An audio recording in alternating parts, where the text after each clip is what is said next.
So I watched the Barbie movie, and needless to say,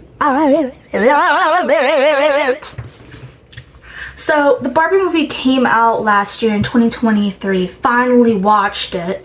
It's about to be 2025. So can you say it was a year ago? Yes, technically. But I'm gonna say it's from 2 years ago. Almost 2 years. But anyway, I finally got around to watching it.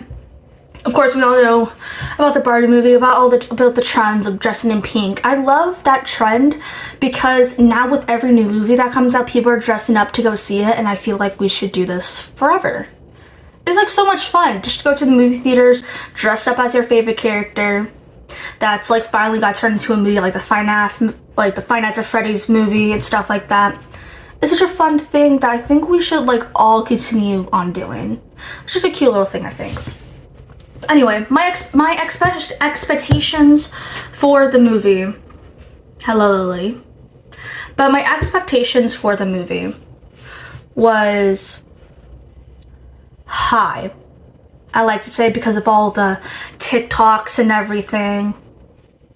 I expect this to be a masterpiece, and honestly, for me personally, it's a really good movie. It succeeded, right?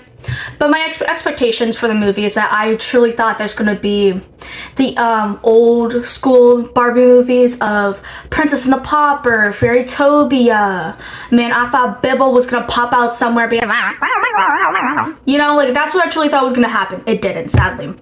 But the movie is mainly the core thing that's about the movie is about being a woman in today's time and life as a woman. It's directed by Greta Gerwig. Can never say her name for the life of me. I have recorded this 2 times. Excuse me, can never say it. But here's her picture. She has made Little Women and Lady Bird, based 2 great films that's about women, basically. About, like, you know, Little Women is basically how as a woman you can decide whatever career you want to, which is like the older sister, I believe, in Little Women is like she wanted to be a writer, as one of her middle sisters, I think, or her youngest sister just wanted to be a wife. And basically saying either which way, you're still a woman no matter which career path you want to go on, being a mother or being a writer or being anything else. And Lady Bird is just basically about a mother and a daughter's relationship, of how she wants to be a writer. It's 2 beautiful films. I 100% recommend it. It's like honestly stunning. But back to the Barbie movie. My expectations were already high, and I already love the movie, like I said. They basically targeted 2 women by a woman, 2 women, basically. Men obviously can see this movie, like there's no one's gonna stop you at the door. Go ahead, go see it. If you're a guy, go see it. But it's mainly about women, you know? It's like something that connects to women. But there is a part of the movie where I think it's genuinely for everybody, I like to say. But let me start at the beginning of the movie. The beginning of the movie, we see Barbie land, and it's setting up the whole thing of how women have so much power, and men, Kens, don't really have that much power. Because you could tell that every Barbie has their own house, and you don't really see the Kens, like, at all until she goes to the beach. And you see the Ken, too stereotypical Barbie by Margot Robbie, who starred in this film, and also Ryan Gosling. Those 2, Barbie and Ken. Right? And so you see them there, and you never really see where the Kens live. You can already tell by the beginning shots of the movie that the Kens are basically side pieces, basically. They're not really a big part of it. It's already like, they're basically the biggest minorities in this Barbie world, and that's not including Skipper and her other little sister of those Barbie dolls. So you can already tell that their living situations for Kens is already very minimalistic, I guess you can say. That's like the best word I can think of right now. And you could see how odd it looks too, because you know, in our society, mainly men have power for some reason. But in this world, it's basically, I feel like it's the remediation of back in the early 1900s, maybe 1800s, of where women didn't have power. They didn't have any money, any jobs, any education, no land, basically, because how the Kens are, you don't really see where they live. And even in part of the movie, when our mother character comes in, forgot her name, but I'll show you a picture. When our mother character and her daughter comes into Barbie Land, she asks, does the Ken dolls live? And even Margot Robbie, that Barbie, she doesn't even know where they live. So it already shows that the power dynamic between them two is very drastic.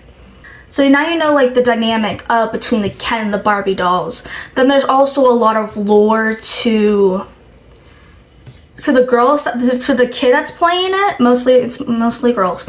To the girl that's playing it, and to the Barbie doll, of where like how I interpret it. This is me interpreting the movie. How I interpret it is that however the girl plays with the doll, that mimics into the Barbie land.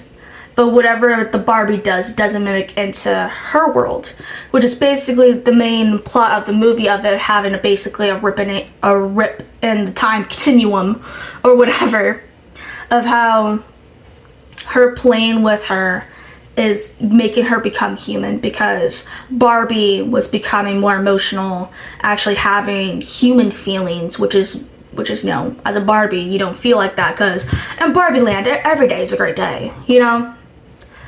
But I find that so fascinating, because thing is, that Barbie, Margot Robbie, she is the only Barbie that doesn't really connect with her Ken, I guess.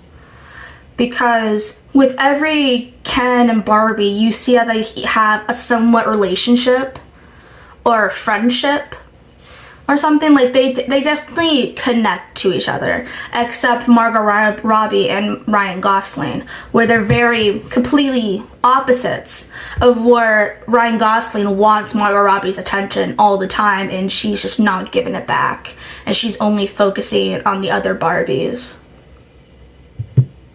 And so when she finally, then she's so, as Margot Robbie was becoming human, she has to go into the human world and do that whole adventure thing. Turns out in the lore of the Barbie lore, turns out that this has happened before, of Skipper going to a Skipper doll, going into real life and kidnapping a child, which I wish we had that movie, not gonna lie. Can we have a Barbie Part 2, Skipper's Adventure? Like, can we get that? Because I want to see that horror film. I feel like it's a horror film. Like, you know, a Skipper kidnapping kids. Let's do it. She went to, Margot Robbie went to, you know, the human world, did a whole adventure. Ken sneaks in with her, and he's like, ooh, I found out here that men have power. Goes back, burns down Barbie Land. Right, basically where they did, I forgot what the word was, patriarchy, where they do patriarchy and Barbie Land, of where the Kens have more power, basically. And it was basically showing how, like, the power dynamic between men and women, even in real life, showing that even though we do have power, but it's not as greater as some CEOs have it and how other men have it, mostly because of social norms. I feel like it's mainly because of social norms of being like, oh, if you're a mother, you can't talk about your kids too much, or you dress like this, or you're just like that. It's a whole political thing.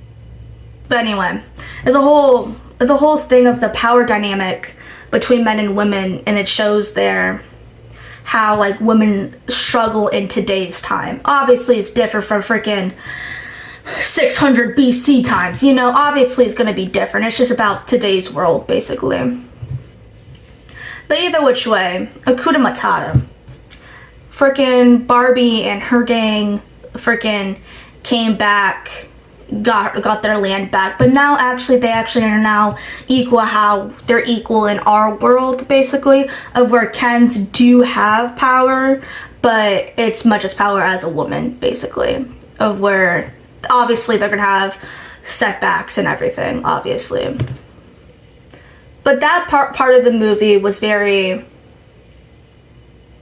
real, I guess you can say. I mostly got emotional towards the life meaning of this movie, but either which way, it's a very great film. But anyway, I mostly want to talk about the life portion of this movie, where I feel like anyone that watches it can get very emotional towards it, because it's mostly at the end, because there's also another character called Mattel, or whatever her name was. She's the creator of Barbie. She was in Matilda. Love her. She is the original Barbie. Love her with all my life. Anyway, towards the end of the movie, of where, you know, they got the power back, and stereotypical Barbie, which is Margot Robbie, she still feels human. She doesn't feel any different of feeling human emotions and everything, which I find it so, like, so fascinating as, like, a character growth, because usually in movies, mostly kids movies, they'd be like, everything's happy again, Hakuna Matata, everybody's happy, you know? But here you see that she truly wants to become human towards the end, when she was talking to Mattel, and she's saying, and Mattel showed her what it's like being a human, of how these home videos, it's mostly women, of these home videos of people bowling and going outside and just doing things as a family and connecting to each other. And it's never specific on the relationships of being human, because you can really interpret it as, oh, you can feel human and feel happiness with your family or with your friends or with animals and everything like that, or remembering your childhood as a kid when you're playing with your sibling or playing with dolls and stuff like that. And that part of the movie was very emotional and stuff like that. And Mattel, I believe one of her quotes that played the character, one of her quotes is that usually when a woman becomes a mother, she always stands aside for her kids to shine, which I thought it was a very emotional, for me at least. I think how they put this movie all together was very beautiful, of how towards the end, Margot Robbie and Ryan Gosling never got together as Ken and Barbie. Of them, just of Margot Robbie, of her character Barbie, she just like, I can't love you, which I find it so heartbreaking, but at the same time so real.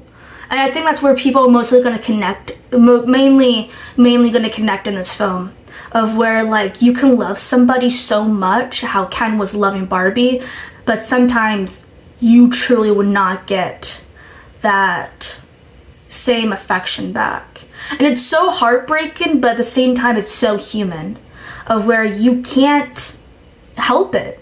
You truly can't. You can't help on who you can't love or who you do love.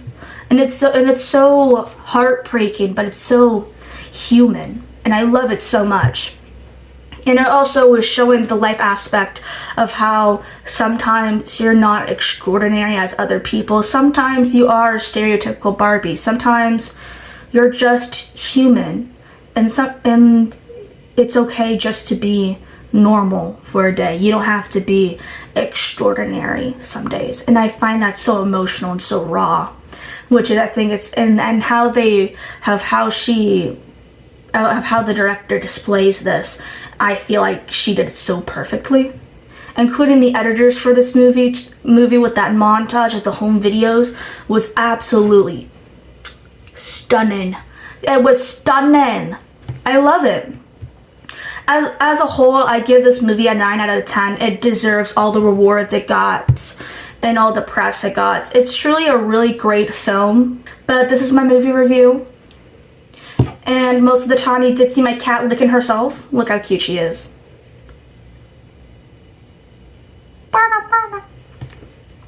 But anyway, this is my movie review. I give it a 9 out of 10 bibbles. That's it. Please tell me, what do you think about the film? Do you think it's stupid? Do you think it's great?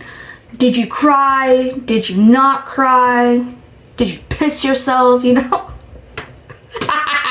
I am planning on doing more movie reviews soon. Maybe my special star, Lily, would come in and be in a corner.